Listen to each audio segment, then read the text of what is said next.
Jordan Reid has dropped his first big board of the season, to my knowledge at least, and I'm here to give you my views, thoughts, and opinions on it. And I know I'm a little bit late, but it's better late than never. So without further ado, let's get into it. Alright, moving on to number one. Looks like we got Marvin Harrison Jr. Now, he's probably my number one too. He's definitely the number one non quarterback prospect in the class. I think he's a quote unquote generational talent at the receiver position. And it's a shame because there's a lot of really good receivers in this class, and they kind of get overshadowed by just how good Marvin Harrison is. Like, I think there's probably like three or four number one wide receivers in this class, but Marvin Harrison Jr. is the best. He's just got it all. The only thing you kind of want him to be better at is, after the catch, but even that's, not a weakness. It's just not up to par to the rest of his game. But yeah, he's a really solid all around prospect and is probably going to be the first non quarterback taken in the draft. Moving on to number two, we got Caleb Williams. A lot of people like to hate on Caleb Williams. They say he's a diva, he's this, he's that, he's going to be a bust. I think Caleb Williams is a really good prospect, and I wouldn't be mad at anyone having him as their number one player, let alone their number one quarterback. So I think he's going to be really good in the league, and I think he should be the number one pick in the draft. Yep. And at number three, they got the other really, really good quarterback in this class, in Drake May. Like I said, I think Drake May has closed the gap between himself and Caleb Williams for that number one quarterback spot. I still do ultimately have Caleb Williams, but Drake May is not far behind. I think Drake May can be a really, really good quarterback for years to come. I think the difference between the two is Caleb Williams is really, really good out of structure and creating highlight plays, kind of like a Patrick Mahomes, Kyler Murray type of player. And then Drake May can, run the offense more efficiently, within structure and just get the ball out and on time. So those are the kind of differences between the two that I've seen. But they're both really, really good quarterback, and I wouldn't be surprised if they're both starters in this league for 10 plus years. Moving on, we got the offensive tackle Olu Fashanu. Now, him and someone I'm sure we'll get to pretty soon, Joe Alt, I think they're both 1A and 1B in the class. I do kind of switch between the two on who I have higher. As of right now, I do like Olu Fashanu a bit better. I think he's a bit more of a project than Joe Alt. I think year one, Joe Alt might have the better season, but I think, in 3 to 5 seasons, once the rookie contract is up, I think Olu Fashanu is more than likely going to be a top 5 or 6 tackle in the league, as where Joe Alt might have a bit of a lower ceiling and he might just be a really, really solid starter, as opposed to Olu, who might be a superstar offensive tackle in the league one day. And yep, Joe Alt's at number 5, so they're kind of right next to each other in most big boards, so I don't disagree with that. Moving on to number 6, we got Malik Neighbors. This is another receiver that I was talking about, where in last year's class, Malik Neighbors will be by far the best receiver in that class. It's kind of a shame that Malik Neighbors is going to most likely be in this class just because he's going to get overshadowed by Marvin Harrison. But Malik Neighbors in himself is a really, really good receiver and is going to be a number one receiver for most teams. He's special after the catch, and his separating ability is on par with anyone in this class. So I wouldn't be surprised if Malik Neighbors is maybe even better than Marvin Harrison, 5-10 years into the league. Like, they're both really, really good wide receiver prospects. Moving on to number 7, we got Dallas Turner. Now, Dallas Turner is a really intriguing prospect to me. I don't think he's got necessarily the production as a couple of the other edge rushers in this class, but I think he's more of that ball of clay that a team's going to draft and just mold into the perfect pass rusher for them. I don't think he's going to be the most productive pass rusher day one in the league. I think that'll go to a guy like Leatu Latu or even Jared Verse. So for me, Dallas Turner is probably going to end up being my third edge rusher in the class as of right now. I do have Leatu Latu and Jared Verse a bit higher, but I'm not mad at someone for having Dallas Turner in the top 10. I think Dallas Turner is going to be the first edge rusher taken just because of the extremely high potential that the player does have. But for me, strictly based on skill-wise, as of today, Dallas Turner is my number 3 edge rusher. Moving on to number 8, we got Brock Bowers. Now, Brock Bowers, I feel like, is getting a little bit overshadowed in this draft class. I think he's one of the best tight end prospects we've ever seen. A lot of people like to compare him to Kyle Pitts. I don't necessarily think he's, the Kyle Pitts type player. I think Brock Bowers is really good all around. as a guy like Kyle Pitts was really just that, really, really, really good receiving tight end, and he, couldn't really block to save his life. I think Brock Bowers in the right system can be that mixture of Travis Kelce and George Kittle, where he can block his ass off, but he can also get open and make highlight plays in the receiving game. So I think Brock Bowers is one of the best all-around tight ends we've seen ever, as opposed to a Kyle Pitts who's really just really, really good at one aspect of the tight end position. Moving on to number 9, we got Rome Odunze. So again, like I said, this is a really, really strong wide receiver class. And as you can see, there's 3 receivers in the top 10. I'm a little bit, quote-unquote, lower on Rome Odunze than the consensus. I think he's like my 4th receiver as opposed to my 2nd or 3rd. I'm really high on him still. Like, I still think he's a first-round receiver and probably a number 1 receiver in the league. But I don't see it particularly like other people see him, but I'm not mad at Jordan Reid for having him at number 9. I think that's a solid spot where most people are going to have him. Just maybe a little bit lower on my board, more towards that 15 to 20 range, probably more to the 15. Moving on, we got number 10, Leatu Latu. Now, this is who I think is the best edge rusher in the class. Now, with a guy like Leatu Latu, you got to worry about his injury history and his age. He's going to be a bit on the older side once he gets to the league. Plus, with the injury history, I could see him falling down people's boards a lot. So, at number 10, I think that's a good spot for him, although I do think he is the best edge rusher in the class. At number 11, we got Jordan Reid showing love to Jerzon Newton. Now, for some reason, people are trying to say that the NFL is a bit lower on Jerzon Newton, saying that he doesn't have the size to be a first-round caliber pick. I think that's bullcrap. I think Jerzon Newton is 100% a first-round pick, and I would probably think he gets picked in the first half of the first round, around this 11 to 15 range. So, I really like Jerzon Newton. Yes, he might be a little undersized, but besides that, he's really, really productive, and he's really, really good. I don't know what else there is to say about the guy. Moving on to number 12, we got Jared Verse. It's a shame he hasn't had the best season. I think if he would have came out in last year's draft, he would have been a solidified top 10 pick. And in this draft class, it's kind of up in the air whether he's going to be a top 10 pick or not. I wouldn't be mad at him being picked in the top 10, but I also would understand not being picked in the top 10. So I think 12 is right around the spot where I would have him. So I'm not mad at that spot for Jared Verse. Moving on to number 13, we got J.C. Latham. I'm curious to see where he's going to have Amarius Mims. That's who I have as my OT3 as of right now. Not to say that I don't like J.C. Latham. I think he's a really, really good mauler. And he's really improved. I wasn't the highest on him coming into this season, but he's really improved in the spots I want him to improve in. And I think he's going to be a dominant run blocker in the league for a long time. And I think he'd be a perfect fit for my favorite team, the Giants. Now, I don't see us picking J.C. Latham, but I think he'd be a really good right tackle for a team. Moving on to number 14, we got Keon Coleman. Now, in my latest wide receiver rankings, I'm pretty sure I had Keon Coleman at number 3. And after taking a bit more of a deeper dive into Keon Coleman, I kind of got questions with his separation ability.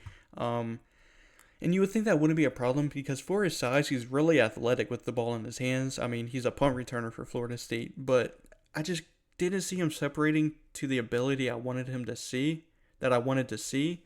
So Keon Coleman's dropping down my board personally a little bit, but 14 is good. That's probably where I would have had him before I did this deep dive into him again.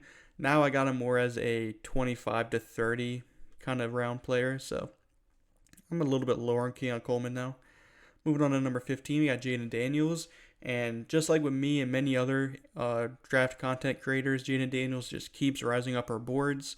I just got him into my first round area. Now he's in my first half of the first round area at around 15. So, and I wouldn't be surprised if he creeps into the top 10 once the draft comes around. I think he's solidifying himself as the 3rd quarterback in this class. It's going to be between him, Bo Nix, and Michael Penix, and I guess maybe J.J. McCarthy, because apparently the NFL is pretty high on him. But I like Jaden Daniels probably the best. It's between him and Bo Nix for me for that quarterback 3 spot.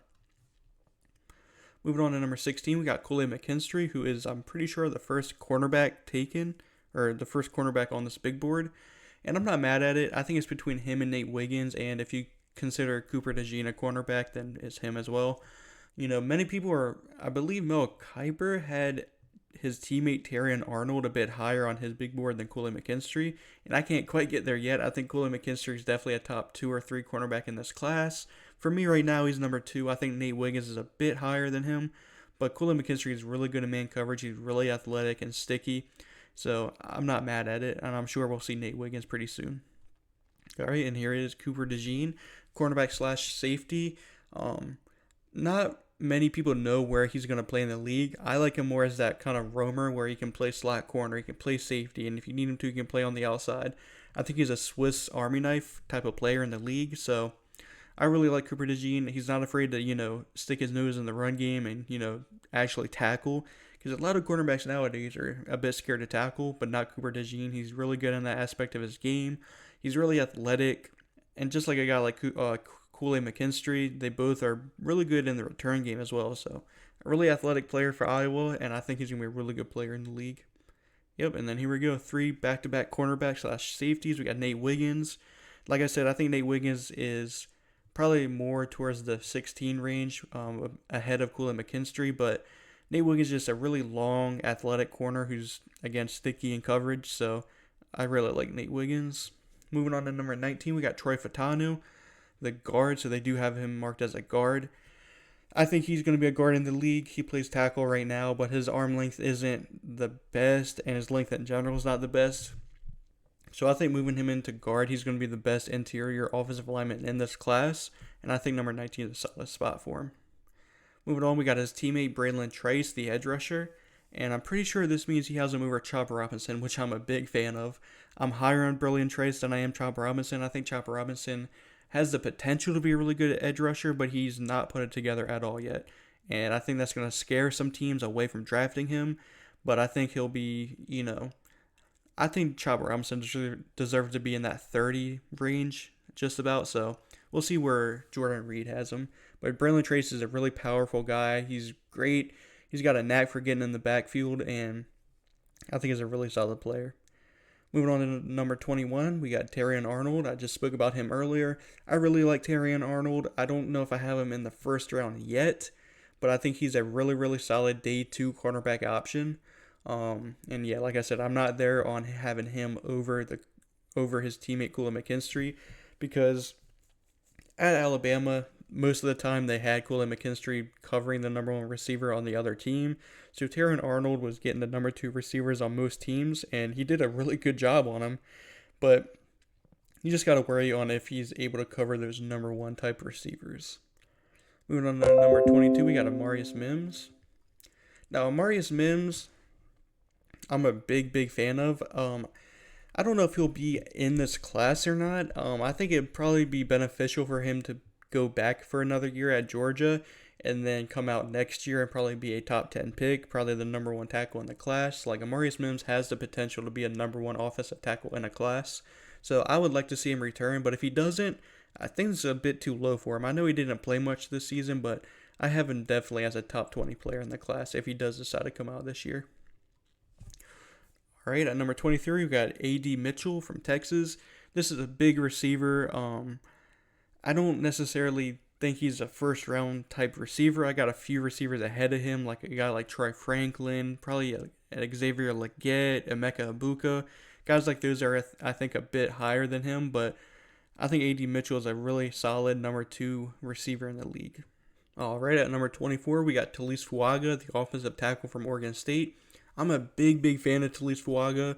I think this is a really good offensive tackle class. At least it's top heavy. The depth is a little questionable for me. There's guys like Tyler Guyton that I'm not a big fan of, that I'm sure guys like Jordan Reid are going to be a big fan of and probably have him in the first round, but I'm not a big fan of guys like that. So I think after Talise Fuaga, it kind of dips down a bit to where then you got guys like Patrick Paul, Jordan Morgan, and then Tyler Guyton. I think there's a noticeable tier down between those guys and Talise Fuaga and the guys we've mentioned above. So I really like Talise Fuaga. I think he'll be a really nice starting tackle in the league one day. Oh, and here we go. We got Jordan Morgan. Like I said, I think there's a noticeable gap in tier from a guy like Talise Fuaga to a guy like Jordan Morgan. Not to say I don't like Jordan Morgan, but I like him. I probably like him the best out of the kind of next tier of like Patrick Paul, Tyler Guyton, Jordan Morgan. I think he's the best out of those guys. So 25 is a bit rich for me, but I'm not mad at it.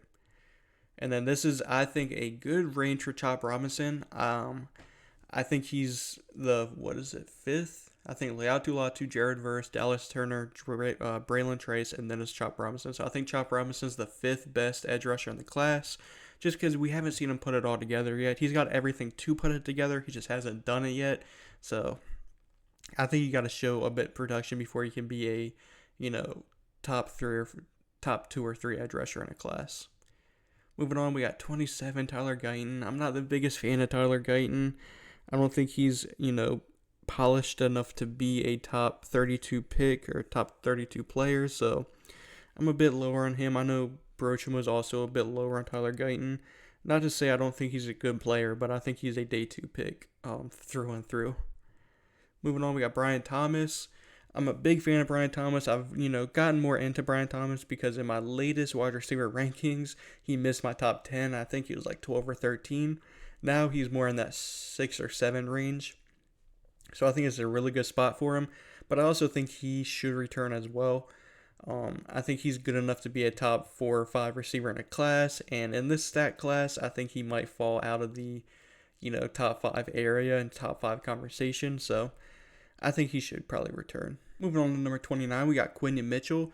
Now, I really like Quinyon Mitchell. He's really athletic. He's kind of a ball hawk. I know he's up there in the nation for pass breakups. Let's see if he says it here. Mitchell is tied for second in the nation with 15 pass breakups this season. So, yeah, he's got really good ball skills. He's really athletic. I really like Quinyon Mitchell. I think he's a first-round caliber player. Moving on to number 30, we got Kingsley Suamataia from BYU. Now, I feel like Kingsley Suamataia is more of the forgotten tackle in this class. I think guys like Patrick Paul, Jordan Morgan, Tyler Guyton are getting a bit more shine than Kingsley is, but I really like Kingsley. I forgot to mention him in this tier. I do think he's in that same tier with the Jordan Morgan, Patrick Paul, guys like that. And I do think he's a first-round tackle. And I would probably see a team like the Eagles drafting him to be that heir apparent to Lane Johnson once he inevitably retires.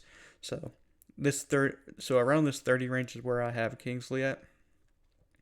Here we go. At number 31, we got Michael Penix. So what is this? Jordan Reid's 4th receiver in the class. Yeah, because he's got Caleb Williams, Drake May, Jaden Daniels, and then Michael Penix. So I'm not mad at it. I think Michael Penix is the 5th best receiver. Right now I got Jaden Daniels and Bo Nix above him. But Michael Penix is a really good quarterback. He's a lefty, which if he does start in the league, he'll be only the 2nd lefty in the league. So I think the thing with Michael Penix, though, that's going to keep him from that first-round territory is his injury history and his age.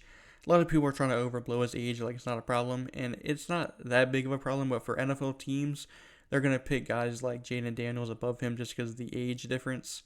And also the injury history is very extensive. I'm pretty sure it's 2 ACL tears, a shoulder problem. Like, he's been banged up. He's been healthy for the past 2 seasons, but you can't just ignore his injury history. Moving on to number 32, we got Xavier Legette, the receiver out of South Carolina. The thing with Xavier Legette that you kind of worry about is his production.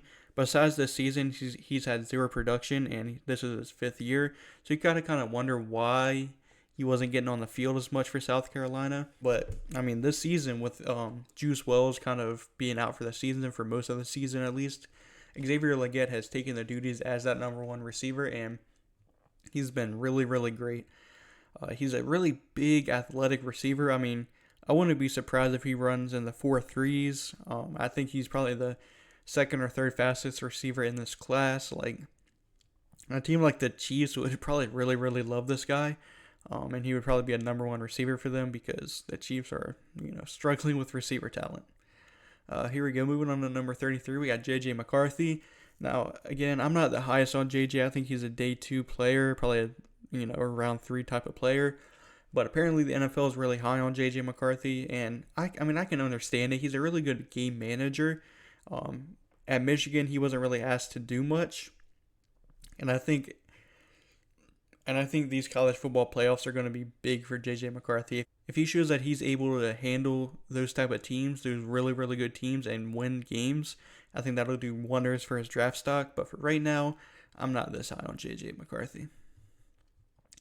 Moving on to number 32, we got Kamari Lassiter. And I really like Kamari Lassiter. He's really just a solid cornerback. He's not flashy enough or good enough to be in that top echelon of cornerbacks. But a team day 2 that's in need of a cornerback is going to be jumping up and down if they have Kamari Lassiter still on the board. He's a really good press man corner. And he can just really stick to receivers. He's really good at man coverage. Moving on to number 35, we got Graham Barton. They have him listed as center, but he's really played all over the offensive line. I'm pretty sure he was recruited as a center, played a little bit at guard for Duke, and is playing tackle this past season.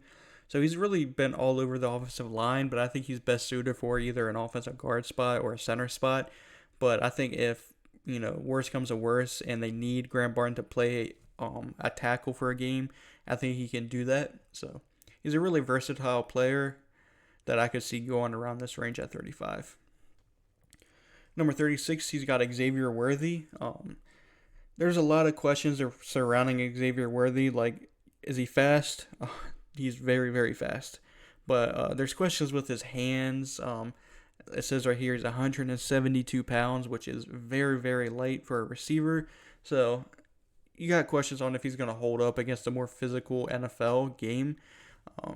I think he's a bit better than a guy like Jalen Hyatt from last year, but the same questions are apparent.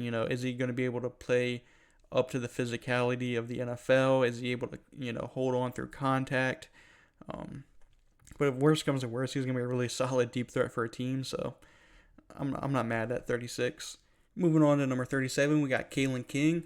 And I really like Kalen King. I had him as a first-round caliber cornerback, and he's fallen just a bit, but he's still a really athletic corner who's, sticky in man coverage. He's pretty savvy in zone coverage as well, but I think cornerbacks like Kamari Lassiter and Terrion Arnold, Quinion Mitchell, kind of overtaken him a bit. But that's not to say that Kalen King's a bad cornerback option by any means, but I do think he's solidified himself as a day 2 option. I don't see him kind of making it back into that first round conversation by draft time. Moving on to number 38, we got Cameron Kitchens. The first safety off the board, unless you count Cooper DeJean as a safety.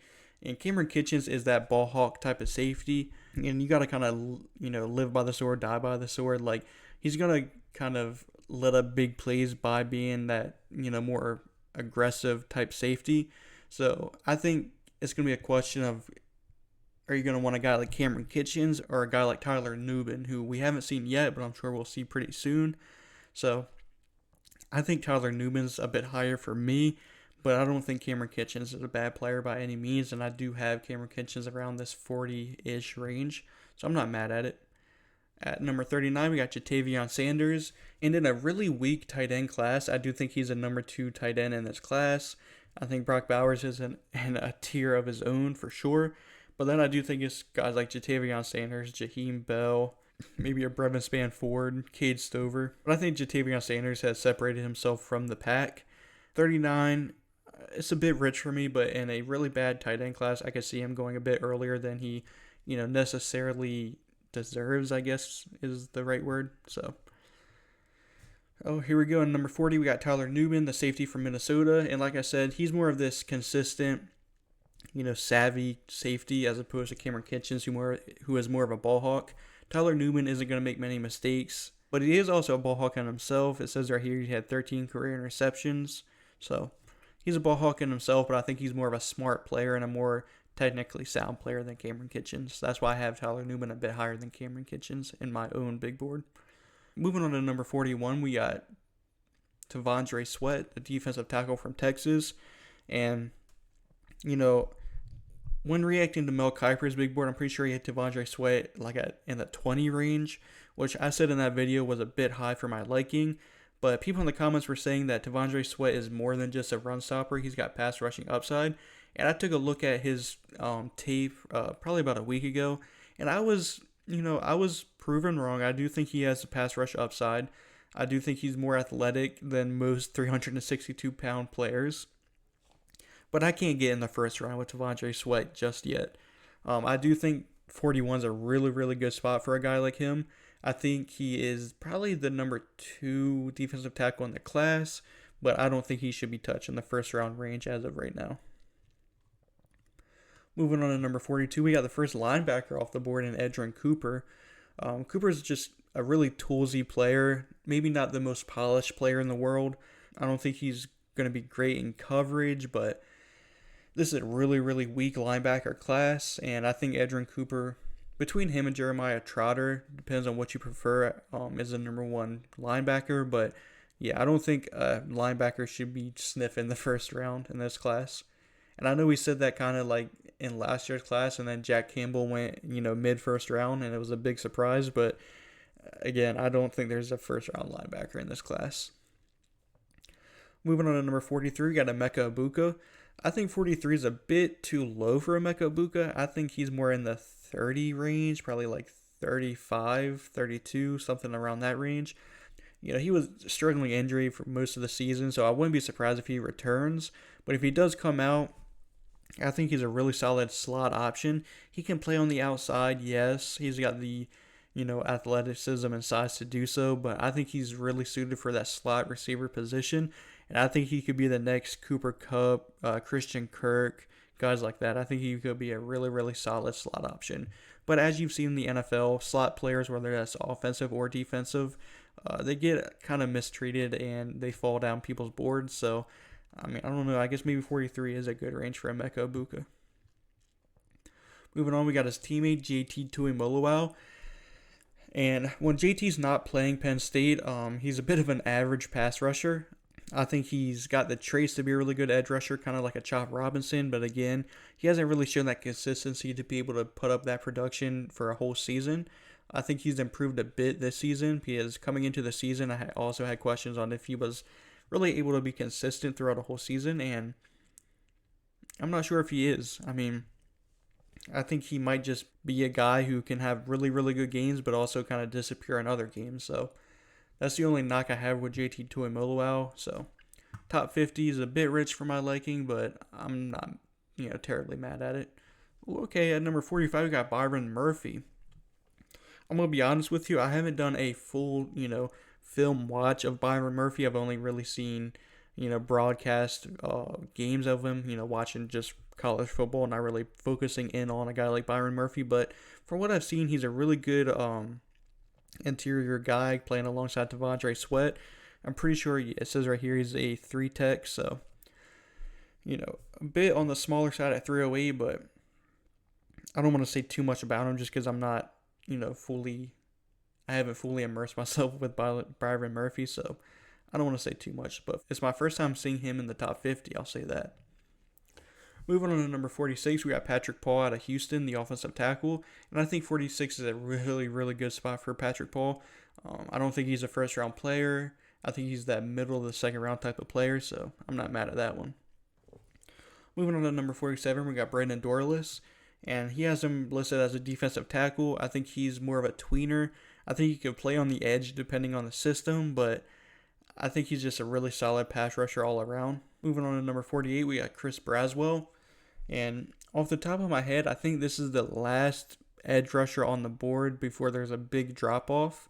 So I really like Chris Braswell. Again, kind of like Byron Murphy, I haven't done a full tape watch on Chris Braswell yet. I will be in the next few weeks, so don't want to say too much, but from what I have seen on the broadcast footage, he's a really solid edge rusher. Here we go. I was scared we weren't going to see him. Number 49, we got my favorite player in the class, Troy Franklin. I think he's the, at worst, 5th or 6th receiver in the class. I think he's a really good deep threat option. Yes, he's a bit on the smaller side, but I think he can create separation. I think he has the size to be able to go up and grab the ball over defenders. So I really like Troy Franklin. He's a top 32 player for me. But I do realize I'm, a bit higher on Troy Franklin than most people. And to finish off the list, we got Adisa Isaac, the teammate of Chop Robinson. And at times, Adisa Isaac looked like a better prospect than Chop Robinson. And I wouldn't be surprised if there's some draft analysts or draft content creators who have Adisa Isaac over Chop Robinson. Now, I'm not going to say I'm going to be one of those guys. I do think Chop's better just because of his higher upside. But Adisa Isaac's a really, really solid edge rusher.